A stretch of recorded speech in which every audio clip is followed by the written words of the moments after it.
خوش آمدید بچوں، ویلکم۔ اور آج نیکسٹ اردو کا چیپٹر ہے اور کندن لال سہگل۔ کندن لال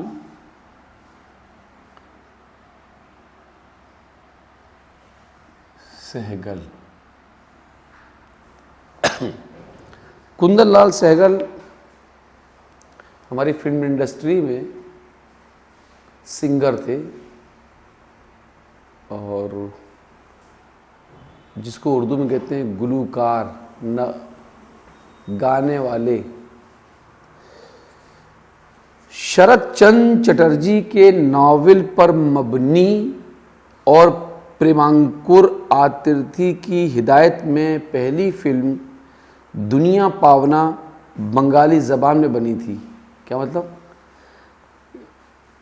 یعنی ناول نگار تھے شرت چند چٹرجی، جن کا ناول تھا، اس ناول پر بیسڈ مبنی اور پریمانکر آترتھی کی ہدایت میں ڈائریکشن میں پہلی فلم دنیا پاونا بنگالی زبان میں بنی تھی۔ یہ سوال آ چکا ہے کہ پہلی فلم کس زبان میں بنی تھی؟ بنگالی زبان میں۔ تو یہاں آپ واحد جمع لکھیں، سنگولر پلورل، واحد جمع۔ ہدایت کی جمع ہوتی ہے ہدایات۔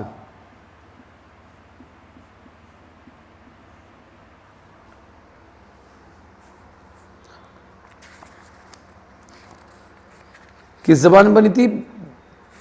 بنگالی زبان میں۔ مترادف لکھیے، یعنی same meaning, synonym, word meaning. مبنی، مبنی ہندی میں کہیں آدھارت، اردو میں کہیں گے بنیاد پر، بنیاد پر۔ بی این سرکار نے دوسری فلم ہندوستانی زبان میں بنانے کا فیصلہ کیا۔ ہندوستانی زبان کون سی؟ جو ہم لوگ بولتے ہیں ہندی، اردو مکس زبان جو ہے اس کو ہندوستانی زبان کہتے ہیں۔ بی این سرکار نے دوسری فلم ہندوستانی زبان میں بنانے کا فیصلہ کیا تو اس کے لیے اے این شور نے محبت کے آنسو کے عنوان سے کہانی لکھی۔ عنوان ٹاپک، اور عنوان کی جمع ہوتی ہے عنوانات۔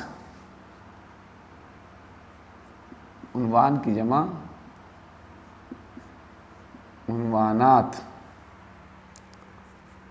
بی این سرکار نے دوسری فلم ہندوستانی زبان میں بنانے کا فیصلہ کیا تو اس کے لیے اے این شور نے محبت کے آنسو کے عنوان سے کہانی لکھی، جس میں دو محبت کرنے والے ماں باپ کے پرانے خیالوں کے باعث مل نہیں پاتے۔ باعث کی معنی وجہ۔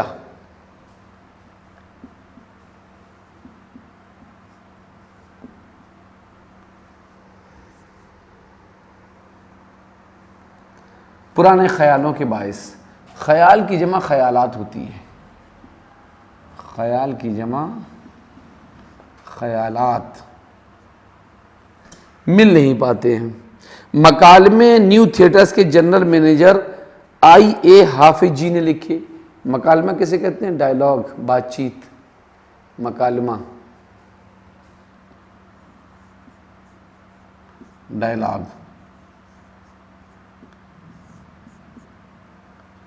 مکالمے کی جمع ہوتی ہے مکالمات، مکالمات۔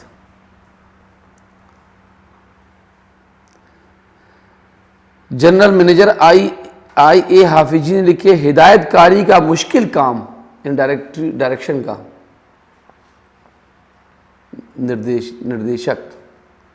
ہدایت کاری کا مشکل کام پھر پریمانکر آترتھی کو ہی سونپا گیا، جو اس وقت نیو تھیٹرز کے واحد ہدایت کار تھے، سنگل ڈائریکٹر تھے۔ واحد مانی اکیلے، واحد، دیکھیے واحد وہ ہے نا، واحد مانی اکیلے، تنہا، ایک ہی، only one۔ آر پی بورال نے موسیقی کی ذمہ داری سنبھالی. موسیقی کیسے کہتے ہیں؟ میوزک، موسیقی،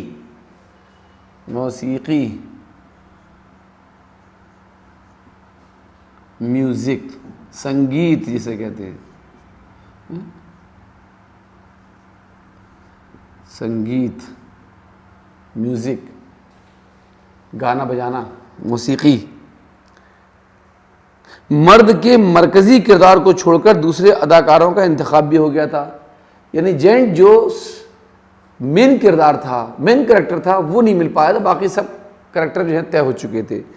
تو مرد کے مرکزی کردار کو کہتے ہیں سینٹرل، مین کردار کو کردار کہتے ہیں، چرتر یا ایکٹر، کریکٹر کو چھوڑ کر دوسرے اداکاروں کا انتخاب بھی ہو گیا تھا. انتخاب مانی چناؤ ہو گیا تھا. مگر جب دولہا ہی غائب ہو تو بارات کیسے چڑھے؟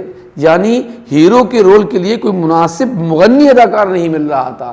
اصل میں پہلے فلموں میں پلے بیک سنگر نہیں ہوتے تھے، جو ایکٹنگ کرتا تھا وہی گانا بھی گاتا تھا.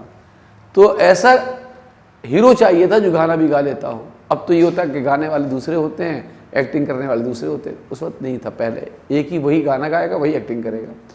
تو مغنی اداکار نہیں مل رہا تھا. مغنی کیسے کہتے ہیں؟ گانے والا، مغنی، گانے والا یا گلوکار بھی کہتے ہیں مغنی کو. جو تھے وہ ہندوستانی زبان میں نہیں گا سکتے تھے، اسی لیے فلم کی شوٹنگ شروع نہیں ہو پا رہی تھی. ان سے ملیے، یہ کے ایل سہگل ہے. نتن بوس نے سہگل کا تعارف آترتی سے کرایا تو سہگل نے ہاتھ جوڑ کر انہیں نمسکار کیا.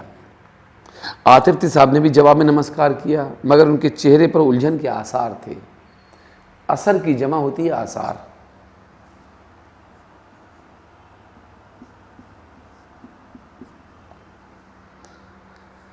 الجھن کے آثار تھے اور آنکھوں میں ایک سوالیہ نشان ہے، کوشچن مارک. سہگل صاحب ان کی طرف دیکھ رہے تھے اور ان کے چہرے کو پڑھنے کی کوشش کر رہے تھے.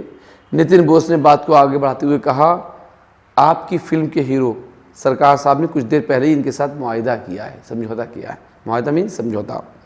ہیرو اور میری فلم کے.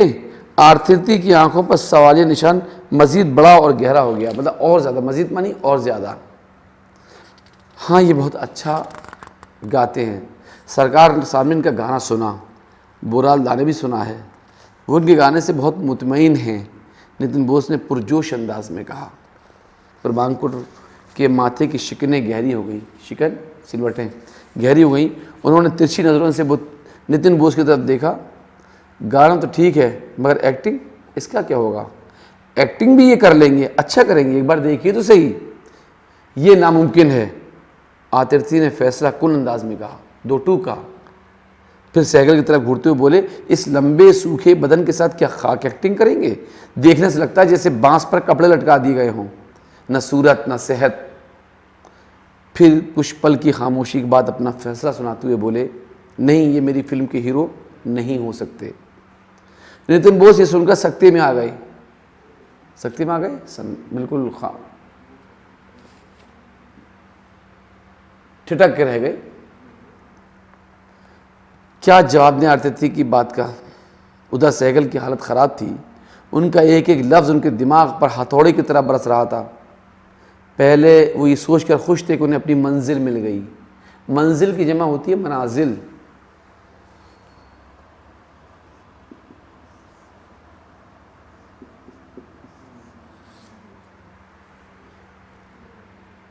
لیکن اب لگا کہ جسے وہ اپنی منزل سمجھ رہے تھے وہ محض ایک چھلاوا تھا، دھوکہ. چھلاوا کہتے ہیں دھوکہ. موسیقی تو ایک مسلسل ہنر ہے بیٹے.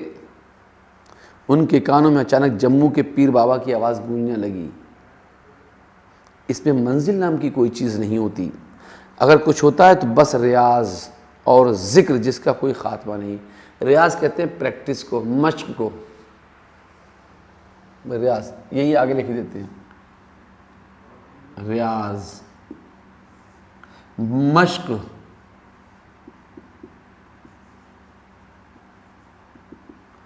ریہرسل پریکٹس نہیں بلکہ ریہرسل، بلکہ ریہرسل ہی لکھیے.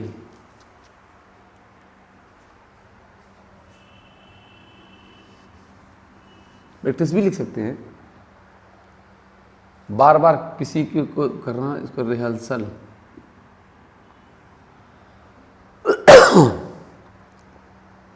موسیقی تو ایک مسلسل ہنر ہے بیٹے. ان کے کانوں میں اچانک جموں کے پیر بابا کی آواز گونجنے لگی. اس میں منزل نام کی کوئی چیز نہیں ہوتی، اگر کچھ ہوتا ہے تو بس ریاض اور ذکر، یعنی بار بار اس کو کرنا. ذکر کی جمع ہوتی ہے اذکار، میں نے لکھوایا بھی ہے. اذکار، ذکر، چرچا، جس کا کوئی خاتمہ نہیں، آخر دم تک سے نبھانا پڑتا ہے. اگر تم یہ کر سکتے ہو تو تمہاری روح کو سکون ملے گا. سلمان پیر کی بات یاد آتے ہی سہگل کو سچ مچ بہت سکون ملا. ان کی خود اعتمادی جو ذرا دیر پہلے ان کا ساتھ چھوڑ چکی تھی، سیلف کانفیڈنس، خود اعتمادی، سیلف کانفیڈنس، اپنے آپ پر بھروسہ، خود اعتمادی، خود اعتمادی، اپنے آپ پر بھروسہ. ان کی خود اعتمادی جو ذرا دیر پہلے ان کا ساتھ چھوڑ چکی تھی پھر سے لوٹ آئی. اور آرتیتی صاحب کی بات کا جواب اس بار نتن بوس نے نہیں بلکہ خود انہی نے دیا. ایسا کیوں کہتے ہیں دادا؟ آپ تو پارس ہیں، لوہے کو چھو لے تو سونا بن جائے. پارس ایک پتھر ہوتا ہے، اس کے بارے میں یہ کہا جاتا ہے کہ اگر وہ لوہے کو چھو لے تو سونا بن جاتا ہے. ایسا نہیں ہوتا، لیکن مطلب کہنے کا یہ ہوتا ہے کہ جو کسی اچھی سنگت میں بیٹھے گا اس پر اچھا اثر آئے گا. کسی ایکسپرٹ آدمی کے ساتھ بیٹھے تو اس کو ایکسپرٹنیس اس کے اندر بھی آئی. کسی فن کے ماہر کے پاس بیٹھے تو دوسرا آدمی کے پاس بھی وہ مہارت آ جائے گی. آپ تو پارس ہیں، لوہے کو چھو لے تو سونا بن جائے. پھر میں آپ کی فلم کا ہیرو کیوں نہیں بن سکتا؟ آپ ہی بتائیے. میرے سر پر آپ کا ہاتھ ہوگا تو میں آسمان کو زمین پر اتار لاؤں گا. اپنی بات کہتے ہوئے سہگل کے چہرے پر جو چمک تھی اس نے پرمانکر آترتی کے دل کو چھو لیا. پھر بھی انہوں نے آہستگی سے کہا، دھیمے سے، ٹھیک ہے دیکھتے ہیں. اور نتن بوس کی طرف دیکھتے ہوئے بولے، نتن ریہرسل شروع کراؤ. پرمانکر آترتھی کی موجودگی میں محبت کے آنسو کی ریہرسل لگاتار 2 مہینے تک چلتی رہی. سہگل اپنی اداکاری کا بہترین مظاہرہ کر رہے تھے. آترتی صاحب مطمئن ہو گئے، سنتشٹ ہو گئے، اور فلم کی شوٹنگ کی تاریخ طے کر دی گئی. مگر کیمرے کے سامنے آتے ہی سہگل گھبرا گئے، اور ٹھیک اسی طرح جیسے شملہ کے ناٹک میں ہوا تھا، آرتیتی صاحب نے کٹ کہا اور سہگل کو سمجھایا کہ انہوں نے کیا غلطی کی ہے. ری ٹیک ہوا، مگر اس بار ایک نئی غلطی. آرتیتی صاحب نے پھر کٹ کہا، پھر انہوں نے سمجھایا. ری ٹیک ہوا، 7-8 ری ٹیک ہوئے. آخر 9ویں ری ٹیک پر آرتیتی صاحب اپنا توازن کھو بیٹھے. توازن، اپنا بیلنس کھو بیٹھے، اور بہت ہو چکا اور نہیں، میں شوٹنگ کینسل کر دوں گا کہتے ہوئے اسٹوڈیو سے باہر نکل گئے. نتن بوس جانتے تھے کہ ایسے موقعوں پر دادا یہی کرتے ہیں، اور اب وہ اپنے اوپر قابو پانے کے لیے اسٹوڈیو سے باہر گئے ہیں. سہگل رونے لگے تو نتن بوس نے ان کی حوصلہ افزائی کی اور کہا، رونے سے کچھ نہیں ہوگا، جاؤ تم بھی باہر گھوم کر آؤ، تمہارا تناؤ کم ہوگا. مگر سہگل نہیں اٹھے اور پتھرائی ہوئی نظروں سے دیکھتے رہے، اور نتن بوس کے پاس آ کر بولے، دادا میں ایک دن دکھا دوں گا کہ نیو تھیٹر نے میرا انتخاب کر کے کوئی غلطی نہیں کی. سہگل کی خود اعتمادی تھیٹر کے تمام لوگوں کو متاثر کرتی تھی، پربھاوت کرتی تھی. نتن بوس بولے، آؤ میرے ساتھ ریہرسل کرو.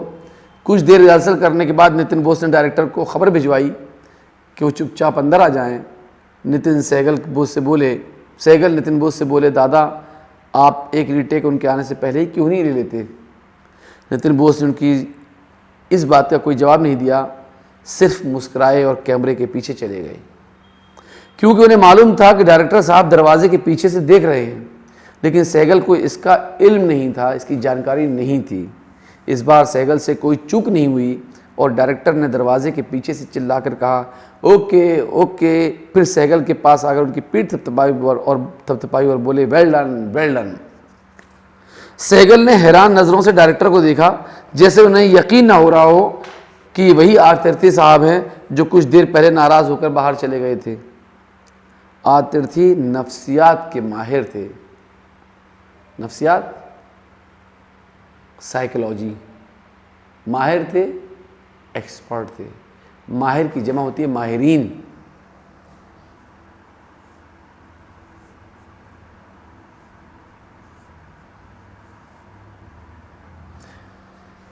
آرترتھی نفسیات کے ماہر تھے. سہگل کی نفسیاتی کیفیت ان سے چھپی نہ تھی.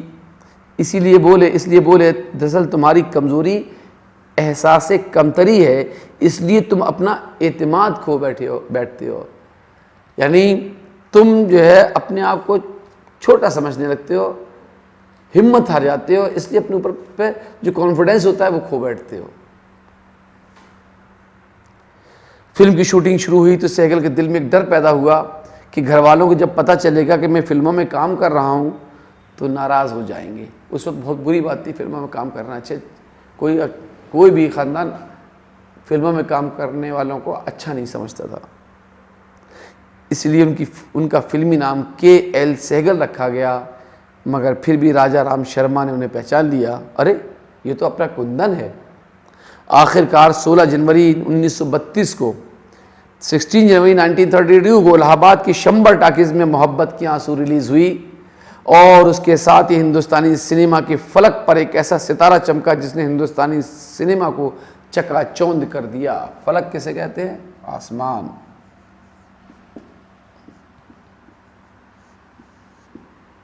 فلک کہتے ہیں آسمان کو. متضاد لکھ لیے, متضاد یعنی الٹا. فلک کا الٹا کیا ہوگا؟ زمین. فلک کا الٹا ہوگا زمین. فلک کی جمع کیا ہوتی ہے؟ افلاک. واحد جمع یہاں لکھ لیجیے, یہاں لکھ لیجیے واحد جمع, جو وہاں رہ گئی ہے وہ ادھر لکھ لیجیے واحد جمع. فلک کی جمع افلاک.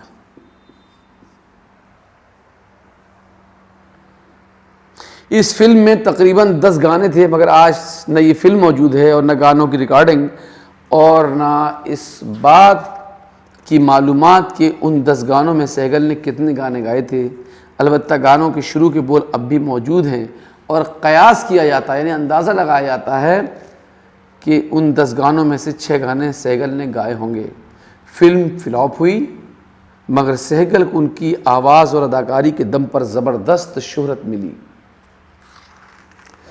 مبنی کہتے ہیں بنیاد پر. آمد آنا دقیانوسی بہت پرانے زمانے کا مکالمہ, ہم کلامی زبانی سوال و جواب گفتگو. مکالمہ میں نے لکھوایا ہے نا, مکالمہ ڈائلاگ یا گفتگو. گفتگو کسے کہتے ہیں؟ بات چیت, گفتگو. انتخاب کہتے ہیں چننا چھاٹنا. مغنی گانے والا. معاہدہ قول و اقرار, عہد و پیمان, اقرار نامہ. شکن سلوٹ جھڑی چھلاوا جو ذرا سی جھلک دکھا کر غائب ہو جائے. ریاض محنت مشقت. خود اعتمادی اپنے آپ پر بھروسہ. پارس ایسا خیالی پتھر جس کے چھونے سے لوہا سونا بن جائے. مظاہرہ ظاہر کرنا. ریٹے کہتے ہیں بار بار دہرانا. توازن کہتے ہیں اعتدال, وزن یا باہم برابر مل جانا. حوصلہ افزائی, ہمت بڑھانا. پتھرائی ہوئی نظر, صدمے بھری اور مایوس نگاہیں. تناؤ کھچاؤ. ریہرسل مشق کرنا, دہرانا.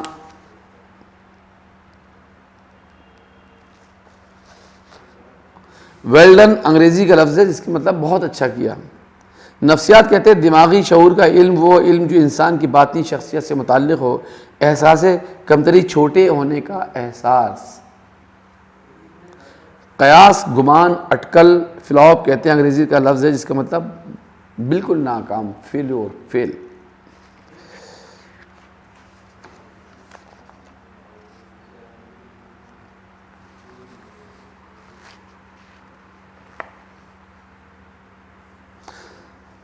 دیکھیے توازن, توازن کا الٹا کیا ہوگا؟ عدم توازن.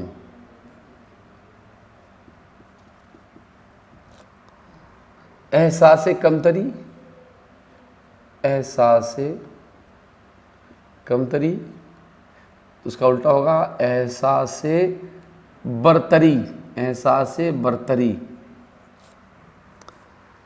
مناسب، غیر مناسب، سکون،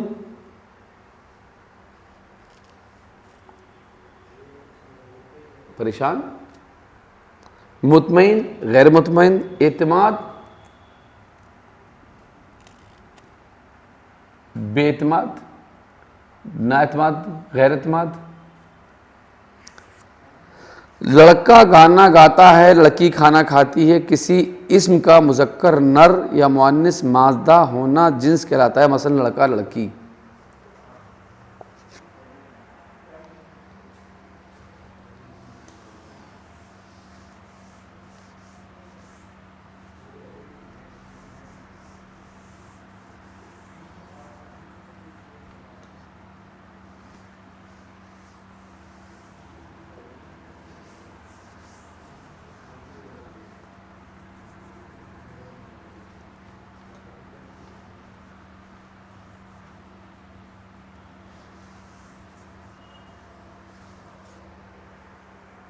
گرامر، قواعد۔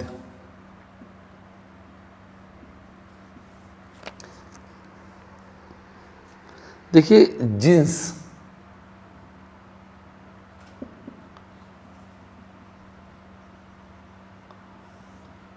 نر یعنی مذکر،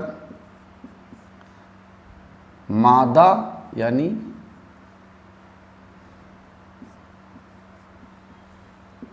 مؤنث، نر میسکولین جینڈر، مادہ فیمینائن جینڈر، استری لنگ، پرلنگ۔ اس میں دیکھیے ایک چیز دی ہوئی ہے، جنس کی دو قسمیں ہوتی ہیں، جنس حقیقی، جنس غیر حقیقی۔ ابا کھانا کھا رہے تھے، اماں کپڑے سی رہی تھیں، گھوڑا دوڑ رہا تھا۔ تو اوپر کے جملے میں ابا، اماں، گھوڑا یہ اسماء جاندار ہیں، یعنی اس میں ابا کا نام آیا، اماں کا نام آیا، گھوڑا آیا، یہ سب کیا جاندار ہیں جن کے اندر جان ہے۔ تو جاندار نام یا اسماء کے مذکر مؤنث ہونے کو جنس حقیقی کہتے ہیں۔ لیکن دن نکل آیا، رات ہو گئی، وہ دال کھا رہا ہے، اس میں دن، رات، دال غیر حقیقی ہیں، بے جان، ان کے اندر جان نہیں ہے، اس لیے ان کو جنس غیر حقیقی کہتے ہیں۔ جنس حقیقی، جنس غیر حقیقی۔ جنس حقیقی تو یہ تو جاندار، ٹھیک ہے، اور جنس جنس غیر حقیقی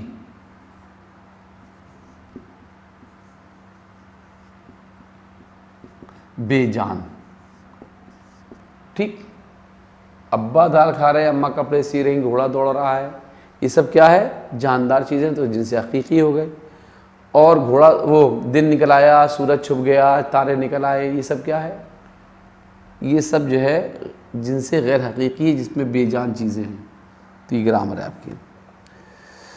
ہندوستانی فلم انڈسٹری میں بہت سے مشہور گانے والے آئے، لیکن سہگل کا نام یادگار ثابت ہوا۔ وہ ایک طرح کے افسانوی شخصیت یا لیجنڈ بن گئے تھے۔ انہوں نے کئی فلموں میں اداکاری بھی کی، لیکن ان کی مقبولیت کا بنیادی سبب ان کی گائکی ہے۔ انہوں نے غزل، گیت، بھجن سبھی کچھ گایا ہے۔ ہندوستانی فلمی موسیقی کی تاریخ میں سہگل ایک مستقل عنوان کی حیثیت رکھتے ہیں، اور انہیں آج بھی بہت سے لوگ محبت و عقیدت کے ساتھ یاد کرتے ہیں۔ اس سبق میں یہ بتایا گیا ہے کہ سہگل نے ہندی فلمی دنیا میں کس طرح قدم رکھا اور اپنی خود اعتمادی، سیلف کانفیڈنس کے بل بوتے پر کس طرح بہت جلد اپنی جگہ محفوظ کر لی۔ یہ سبق ہندوستانی ماس میڈیا کی معروف شخصیت جناب شرد دت کی لکھی ہوئی سہگل کی سوانح عمری سے لیا گیا ہے۔ یہ سبق کو لکھا ہے شرد دت نے۔ تو یہ آپ کا ایک چیپٹر پورا ہوا۔ اب نیکسٹ ایک پوئم ہے، اس کو پڑھائیں گے۔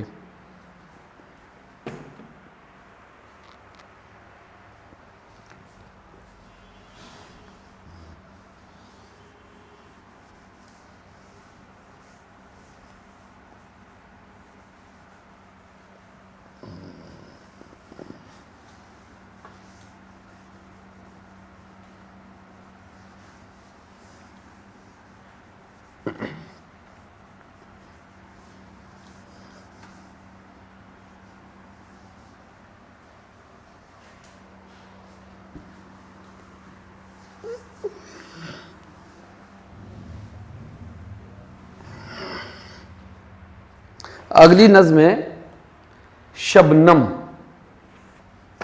یہ پوئم ہے, نظم ہے.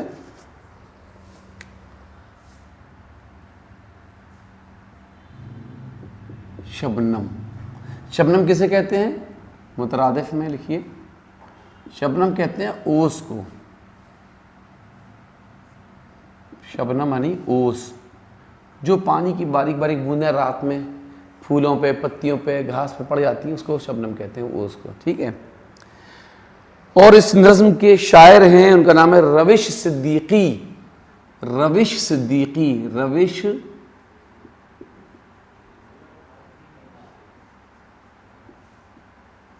صدیقی. کیا یہ تارے ہیں زمین پر جو اتر آئے ہیں؟ انٹروڈکشن ہو رہا ہے شبنم کا. کیا یہ تارے ہیں زمین پر جو اتر آئے ہیں, یا وہ موتی ہیں کہ جو چاند نے برسائے ہیں؟ کیا وہ ہیرے ہیں جو صحرا نے پڑے پائے ہیں؟ نہ بہت دور پہنچ جائے میری بات کہیں, اپنے آنسو تو نہیں بھول گئی رات کہیں. یہ کہانی بھی سنائی ہے زمین اکثر, کہکشاں جاتی ہے جب پچھلے پہر اپنے گھر. پھینکتی جاتی ہے ہنستی ہوئی لاکھوں گوہر, اور ہر صبح کو یہ کھیل رچا جاتا ہے, ان کو خورشید کی پلکوں سے چنا جاتا ہے. جس طرح باغ کے پھولوں کو چمن پیارا ہے, بن میں جو کھلتی ہیں کلیاں انہیں بن پیارا ہے, یوں ہی شبنم کو بھی اپنا ہی وطن پیارا ہے. کہکشاں روز بلا کر اسے بہکاتی ہے, پر یہ دامن میں زمین کے ہی سکون پاتی ہے. یہ پوئم ہے, میں اس کی آپ کو ورڈ میننگ لکھواؤں گا, اور جو چیزیں واحد جمع اور جو چیزیں, اور اگر گرامر ہے اس کے پیچھے تو گرامر بھی آپ کو پڑھانا ہے. تو شبنم کی معنی ہم نے آپ کو بتایا کیا ہے. شبنم کہتے ہیں اوس کو.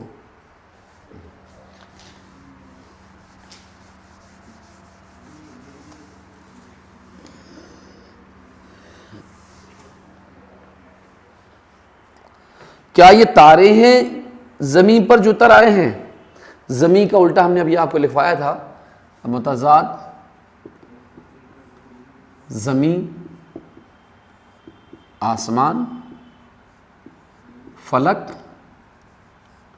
عرش بھی کہتے ہیں اس کو. اور زمین کے پریائے واچی مترادف ہوں گے زمین کا فرش, اور آگے تو اور بھی لکھوا دیں گے. کیا یہ تارے ہیں زمین پر جو اتر آئے ہیں؟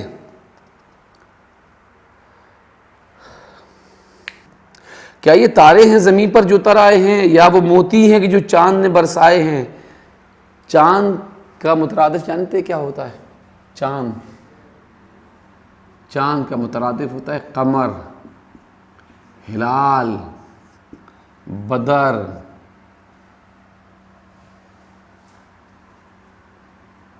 ہلال, بدر بھی کہتے ہیں چاند کو.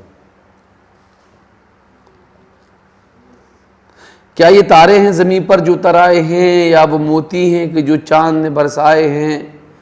کیا وہ ہیرے ہیں جو صحرا نے پڑے پائے ہیں؟ صحرا مانی جنگل, ریگستان, صحرا جنگل, صحرا. نہ بہت دور پہنچ جائے میری بات کہیں, اپنے آنسو تو نہیں بھول گئی رات کہیں. یہ کہانی بھی سنائی ہے زمین اکثر. اکثر مانی زیادہ تر, اکثر کہتے ہیں زیادہ تر.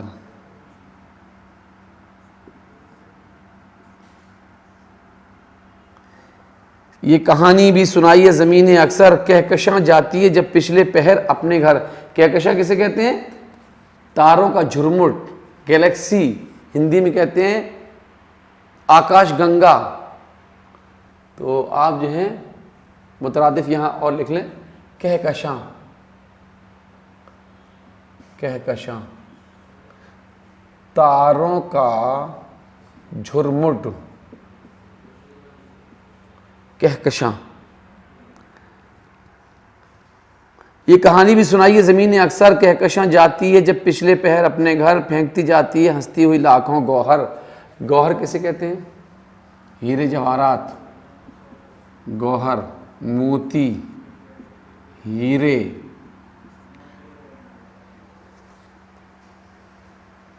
اور ہر صبح کو یہ کھیل رچا جاتا ہے، ان کو خورشید کی پلکوں سے چنا جاتا ہے. خورشید کیسے کہتے ہیں؟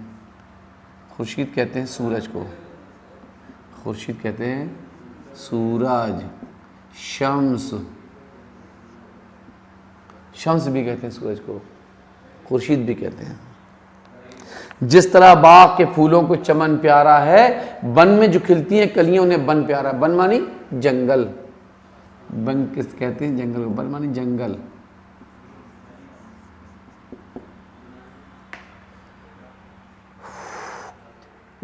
یوں ہی شبنم کو بھی اپنا ہی وطن پیارا ہے، کہکشاں روز بلا کر اسے بہکاتی ہے، پر یہ دامن میں زمین کے ہی سکون پاتی ہے. یہ اوس جو ہے روز چلے آتے ہیں، روز دن جیسے سورج نکلتا ہے ختم ہو جاتی ہے، سوکھ جاتی ہے، لیکن پھر رات میں چلی آتی ہے. تو یہ اس کا انٹروڈکشن ہے، اس کی تعریف ہے، اس کا تعارف کرایا گیا ہے اوس کا. اور شاعر نے اپنے حساب سے کرایا ہے. کبھی ان کو موتی کہا ہے، کبھی آنسو کہا ہے، کبھی جو ہے کلیاں کہا ہے. کیا یہ تارے زمین پر اتر آئے؟ لگتا ہے تارے آ گئے ہیں، یا موتی آ گئے ہیں، یا ہیرے ہیں، یا آنسو ہیں.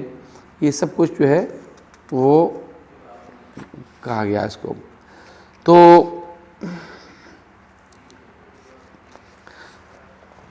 اردو میں برا سے برائی اور بھلا سے بھلائی بناتے ہیں، اسی طرح خوش سے خوشی اور بزدل سے بزدلی بناتے ہیں. اسی انداز میں آپ مندرجہ ذیل الفاظ سے اسم بنائیے. دیکھیے آپ ایک چیز سمجھ لیجیے،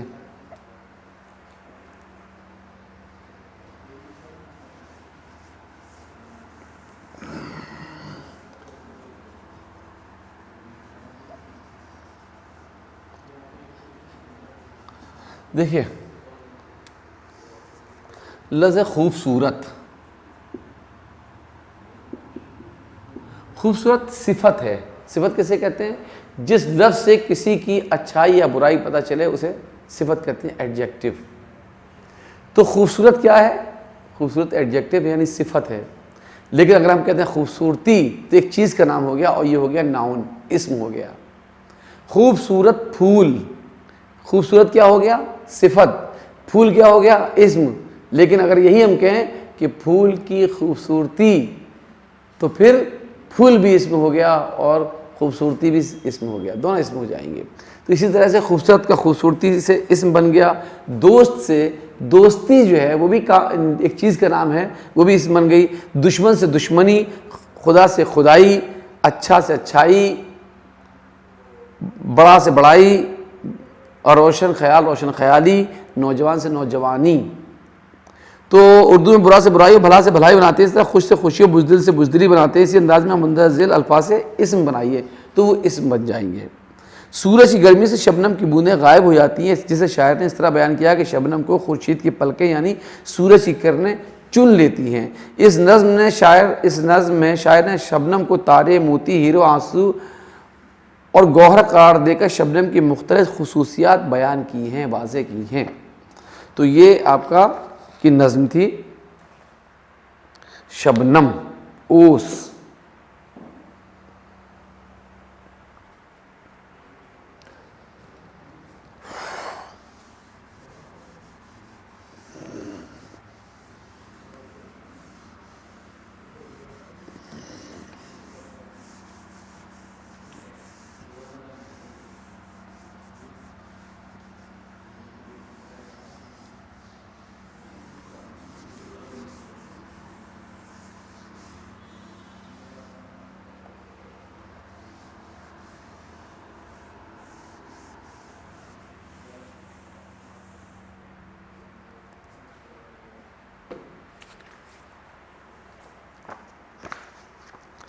نیکسٹ سبق ہے، لیسن ہے، اور وہ ہے ابن انشا جرمنی میں. ابن انشا جرمنی میں. ابن انشا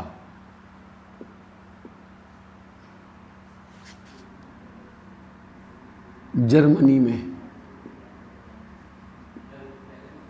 یعنی ابن انشا پاکستان کے بہت بڑے ادیب ہوئے ہیں، بہت بڑے رائٹر ہوئے ہیں، بہت بڑے آتھر ہوئے ہیں، لٹریری پرسن ہوئے ہیں اردو لٹریچر کے. تو یہ گئے ہوں گے جرمنی، تو وہاں کا انہوں نے حال لکھا. ان کی ایک جرنی پر ڈیٹیل ہے، ان کی سفر نامہ اس کو کہتے ہیں، سفر نامہ. جو لوگ لٹریری پرسن، جو لوگ ادیب لوگ اپنے سفر کی داستان، اپنے سفر کا حال لکھتے ہیں تو اس کو کہتے ہیں سفر نامہ. تو ابن انشا جرمنی میں ابن انشا کا سفر نامہ ہے آوارہ گرد کی ڈائری، اس میں سے یہ چیپٹر لیا گیا ہے. تو اب آپ سمجھیں گے تو آپ کو سمجھ میں آئے گا. انگلستان کو چھوڑ کر، انگلستان کیسے؟ انگلینڈ کو، انگلستان کو چھوڑ کر یورپ کے جس ملک میں بھی ہم جائیں زبان کا مسئلہ پیدا ہو جاتا ہے. دیکھیے یورپ کے ملکوں میں، کسی بھی ملک میں انگلش کمیونیکیشن کی لینگویج نہیں ہے. ہمارے ادھر تو اس کو سمجھتے ہیں کہ انگلش کے بغیر کام نہیں چل سکتا، لیکن یورپ میں انگلینڈ کو چھوڑ دیے باقی کہیں انگلش نہیں پہ چلتی، نہ لوگ انگلش زیادہ سمجھتے ہیں.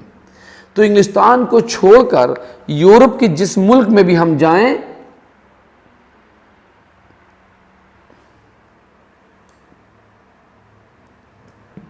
انگلستان کو چھوڑ کر یورپ کے جس ملک میں بھی ہم جائیں زبان کا مسئلہ پیدا ہو جاتا ہے. ہمارے لیے نہیں، اس ملک کے لوگوں کے لیے، کیونکہ ہم تو اپنا منشا انگریزی میں بخوبی ادا کر لیتے ہیں، یہ لوگ نہیں سمجھ پاتے. تو مسئلے کی جمع ہوتی ہے مسائل. آپ جو ہے واحد جمع لکھ لیں گے،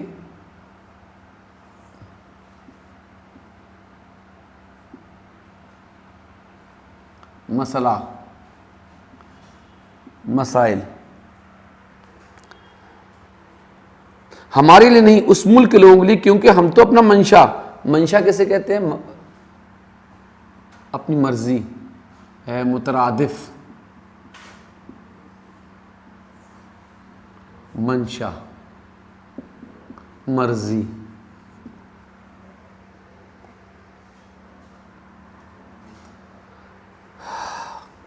انگریزی میں بخوبی ادا کر لیتے ہیں، بخوبی مطلب ٹھیک سے.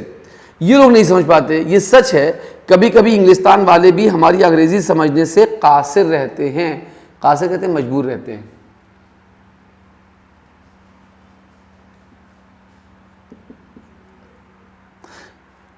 لیکن ایسا فقط کبھی کبھی ہوتا ہے. فقط کی معنی صرف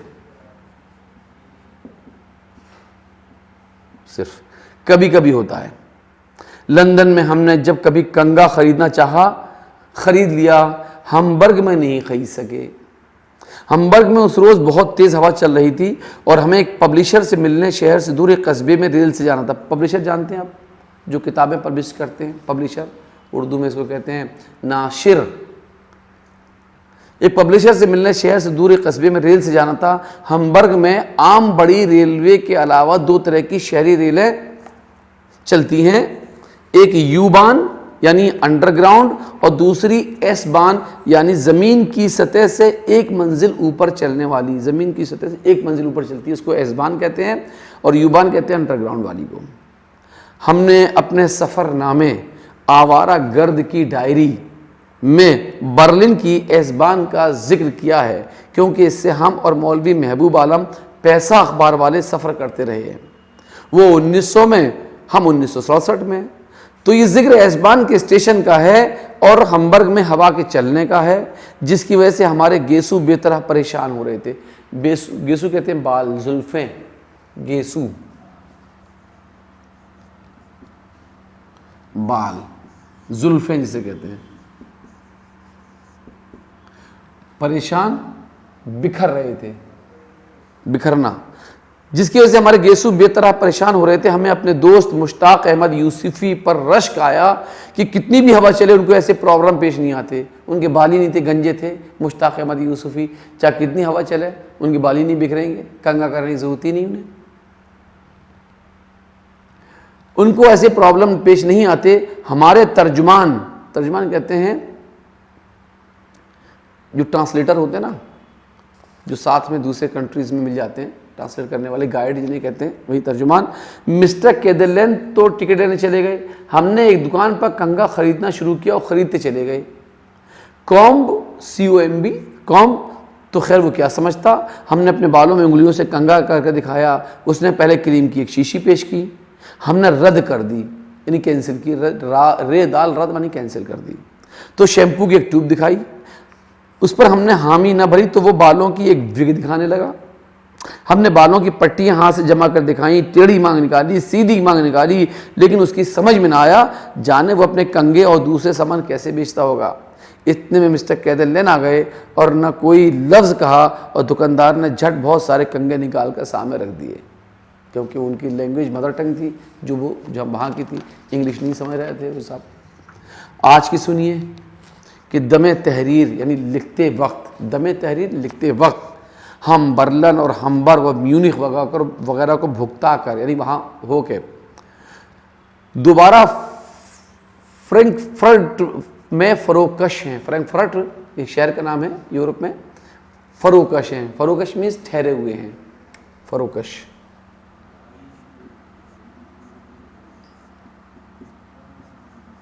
ٹھہرنا, ٹھہرنا, رکنا, قیام کرنا.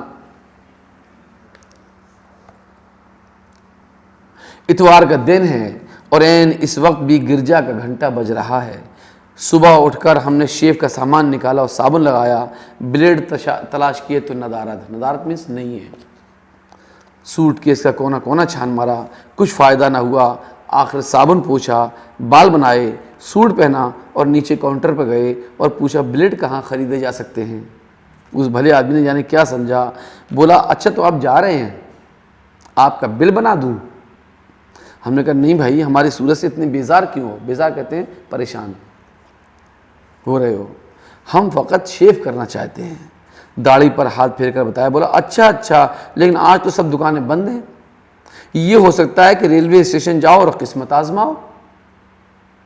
غنیمت ہوا کہ یہ ہوٹل, جسے ہم ہوٹل جینسر گوٹ کہتے ہیں کیونکہ اس کا نام ہوٹل شیشر ہوف یاد رکھنے کی کوئی اور ترکیب نہیں, اسٹیشن سے فقط 15-20 منٹ کی راہ پر واقع ہے.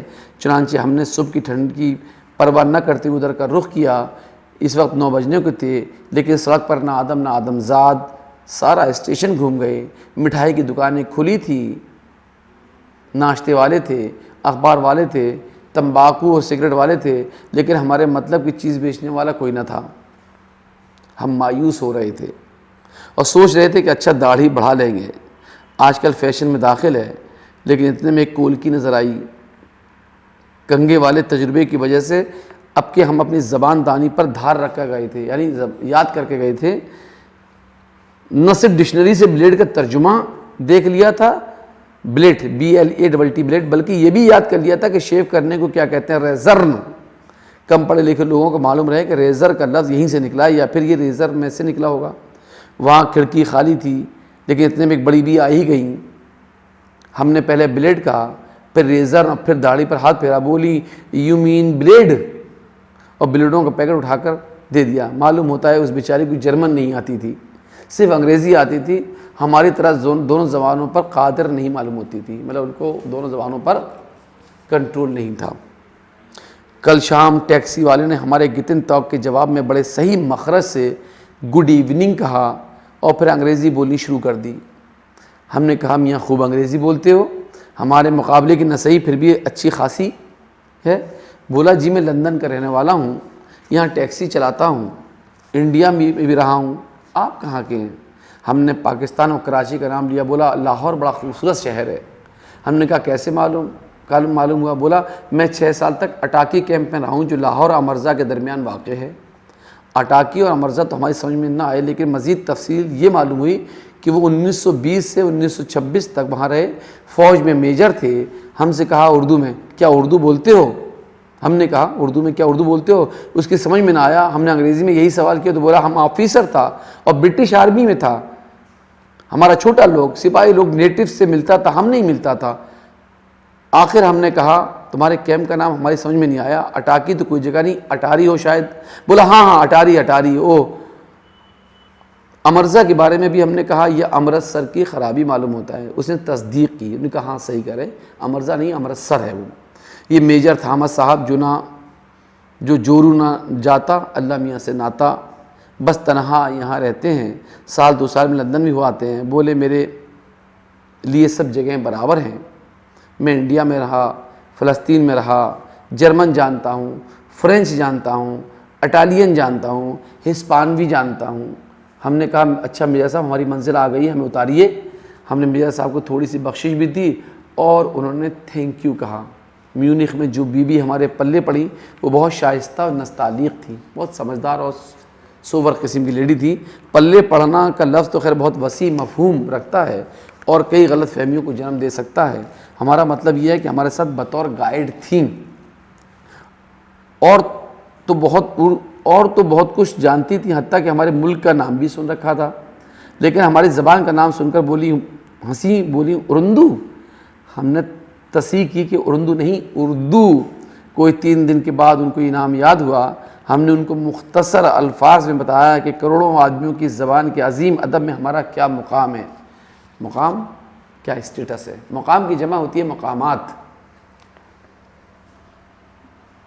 مقام کی جمع مقامات۔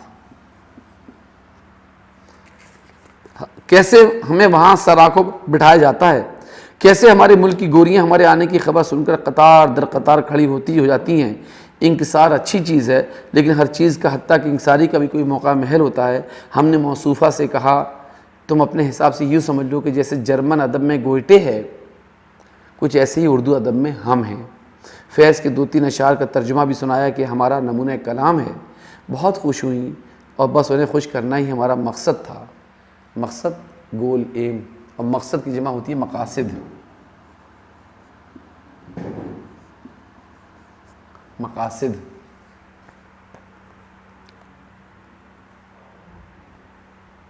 فیض صاحب روس وغیرہ میں ہمارے اشعار اپنے نام سے پڑھ کر رنگ جمانا چاہیں تو ہماری طرف سے اجازت ہے۔ دیکھیے اردو کے بہت بڑے شاعر ہوئے ہیں، فیض احمد فیض، وہ بھی سیالکوٹ میں پیدا ہوئے تھے اور روس میں بہت فیمس ہے وہ۔ فروکش ہونا، قیام کرنا، اترنا، ندارت کسی کا بالکل نہ ہونا، غنیمت بچی ہوئی چیز جو کارآمد ہو، مایوس، نا امید، قطار کہتے ہیں لائن، صف، موصوف جس کی صفت بیان کی جائے، خوبی بیان کی جائے، وشیشتا بتائی جائے۔ انکسار کہتے ہیں خاکسار، فیض مانی فائدہ۔ ابن انشا کہاں گئے ہوئے تھے؟ جرمنی میں گئے ہوئے تھے۔ ابن انشا نے کنگا خریدنے کے لیے کیا کیا اشارے کیے؟ ہاتھوں کی پٹیاں بنائیں، ٹیڑھی الٹی سیدھی مانگیں نکالی۔ واحد سے جمع بنائیے، ترکیب کی جمع تراکیب، ترکیب کی جمع تراکیب۔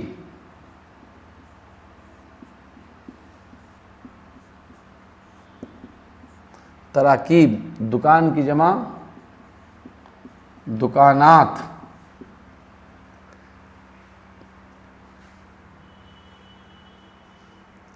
بوڑھا کا یہ متضاد لکھ لیجیے اب، الٹے، اپوزٹ۔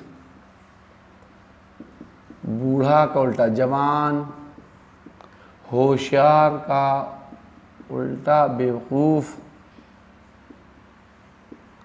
خوش کا الٹا غمگین، دکھی، مغرب کا الٹا مشرق، مغرب کہتے ہیں پشچم کو، مشرق کہتے ہیں اتر کو، اس کو پورب کو، اور باقاعدہ کا الٹا بے قاعدہ۔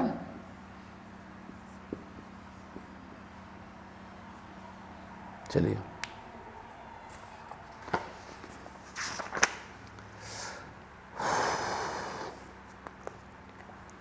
ابن انشا اردو کے بہت اچھے شاعر اور نثر نگار تھے۔ ان کی نثر نہایت دلچسپ ہوتی ہے۔ انہوں نے کئی مزیدار سفر نامے لکھے ہیں۔ ان کے سفر ناموں کو پڑھتے ہوئے دل میں گدگدی بھی پیدا ہوتی ہے۔ ان کا سفر نامہ شروع کرنے کے بعد اسے ختم کیے بغیر چھوڑنا آسان نہیں ہوتا۔ سفر نامہ ایک ایسی بیان تحریر ہے جو سفر کے دوران یا سفر ختم کرنے کے بعد لکھی جاتی ہے۔ سفر نامہ نگار اپنی ڈائری و حافظے کی بنیاد پر اپنے سفر کے حالات و واقعات و تجربات و مشاہدات اس قدر تفصیل سے بیان کرتا ہے کہ پڑھنے والے کی معلومات میں بے پناہ اضافہ ہو جاتا ہے۔ اس سفر نامے میں ابن انشا نے جرمنی کے سفر کی داستان بڑے دلچسپ انداز میں بیان کی ہے۔ دیکھیے یہ ہم نے آپ کو بتایا تھا کہ فعل جو کیا ہوتا ہے، فعل لام قواعد میں، فعل لام ورب، لیٹنا، چلنا، آنا، ایسے فعل ہیں جن کے لیے مفعول کی ضرورت نہیں، یعنی جس پر کام کا اثر نہیں پڑتا، یہ فعل لازم کہلاتے ہیں۔ کیا کہلاتے ہیں؟ فعل لازم، یعنی اس میں مفعول کی ضرورت نہیں۔ لیکن لیٹنا اور چلنا سے لٹانا اور چلانا فعل متعدی بن جاتے ہیں، یعنی ان کے لیے مفعول کی ضرورت نہیں ہوتی۔ مندرجہ ذیل میں سے فعل لازم متعدی الگ لکھیے: نکلنا، اترنا، بڑھانا، پینا، موڑنا، رونا، مارنا، کٹنا، پھٹنا۔ چھوڑیے، تو آپ اتنے یاد رکھیے کہ فعل کیسے کہتے ہیں؟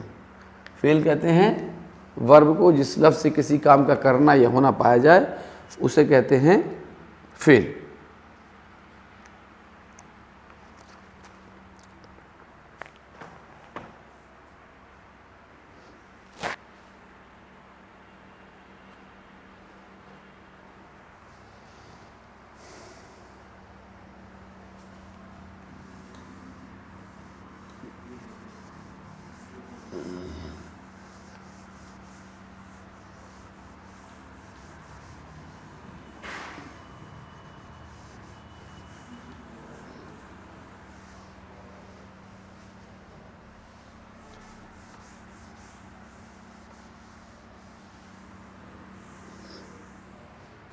اب نیکسٹ چیپٹر اگلا،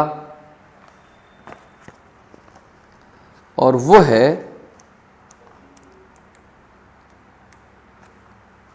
جی آیا صاحب۔ افسانہ ہے، کہانی ہے، جی آیا صاحب۔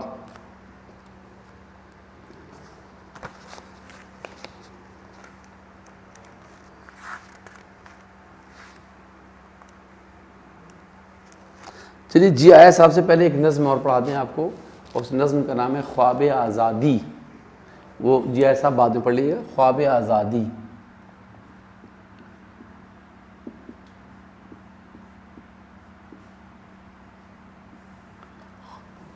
خواب آزادی، آزادی کا خواب، اس میں اضافت لگی، آزادی کا خواب۔ اور اس کے شاعر ہیں، اس کو لکھا ہے شوکت تھانوی۔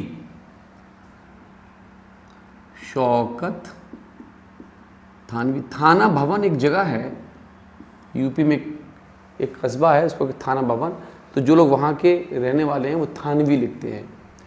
تو خواب آزادی جو ہے یہ ایک مزاحیہ نظم ہے، ایک ویانگاتمک نظم ہے، تو آپ اس کو سن لیجئے۔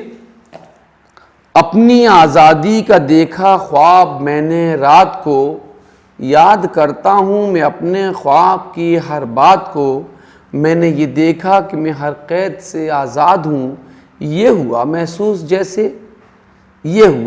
جیسے خود میں زندہ باد ہوں۔ اب مجھے قانون کا ڈر کیا، میرا قانون ہے، خود ہی کوزا گر وہی مضمون ہے، جتنی تھی پابندیاں وہ خود میری پابند ہیں، وہ جو مائی باپ تھے حاکم وہ سب فرزند ہیں، ملک اپنا، قوم اپنی اور سب اپنے غلام، آج کرنا ہے مجھے آزادیوں کا احترام، جس جگہ لکھا ہے مت تھوکو میں تھوکوں گا ضرور، اب سزاوار سزا ہوگا نہ کوئی بھی قصور، ایک ٹریفک کے پولیس والے کی کب ہے یہ مجال، وہ مجھے روکے میں رک جاؤں، یہ ہے خواب و خیال، میری سڑکیں ہیں تو میں جس طرح بھی چاہوں چلوں، جس جگہ چاہے رکوں جس جگہ چاہے مڑوں، سائیکل کی رات میں بتی جلاؤں کس لیے، ناز اس قانون کے آخر اٹھاؤں کس لیے، ریل اپنی ہے تو آخر کیوں ٹکٹ لیتا پھروں، کوئی تو سمجھائے مجھ کو یہ تکلف کیوں کروں، کیوں نہ رشوت لوں کہ جب حاکم ہوں میں سرکار کا، تھانوی ہرگز نہیں ہوں اب میں تھانے دار ہوں، چور بازاری کروں یا شاہ بازاری کروں، مجھ کو حق ہے جس طرح چاہوں میں اپنا گھر بھروں، گھی میں چربی کے ملانے کی یہ ہے آزادی مجھے، اب ڈرا سکتی نہیں گاہک کی بربادی مجھے، میں ستم گر ہوں، ستم پیشہ، ستم ایجاد ہوں، مجھ کو یہ حق پہنچتے ہیں سب کہ میں آزاد ہوں، یک بیک جب نیند سے چونکا تو دیکھا یہ حقیر، اپنی آزادی کی ہی پابندیوں کا ہے اسیر۔ دیکھیے یہ نظم ہے، اس نظم کے اندر شاعر نے ایک طنز، ایک کٹاکش پیدا کیا ہے، مزاح پیدا یہ کیا ہے کہ آدمی کو سمجھانے کی کوشش کی ہے کہ آزادی کا مطلب یہ نہیں ہے کہ ہم کسی بھی چیز کی پابندی نہ کریں، ہم انگریزوں سے اگر آزاد ہو گئے تو اس کا مطلب نہیں جہاں تھوکتے پھرے ہیں، ایسا نہیں ہے. ہم ان آزادیوں کے میں بھی اپنے کچھ قاعدے قانون کا، کچھ لا کے، کچھ ریگولیشنز کے کہ ہم پابند ہیں. بھائی سائیکل میں اگر بتی جلانے کو کہا گیا ہے تو سائیکل میں بتی لگائیے، اگر یہ کہا گیا یہاں مت تھوکیے تو مت تھوکیے. اس کا مطلب تھوڑی کہ ہم آزاد ہیں، جس کو چاہے ماریں، جس کو چاہے کوٹیں. تو یہ نظم ہے.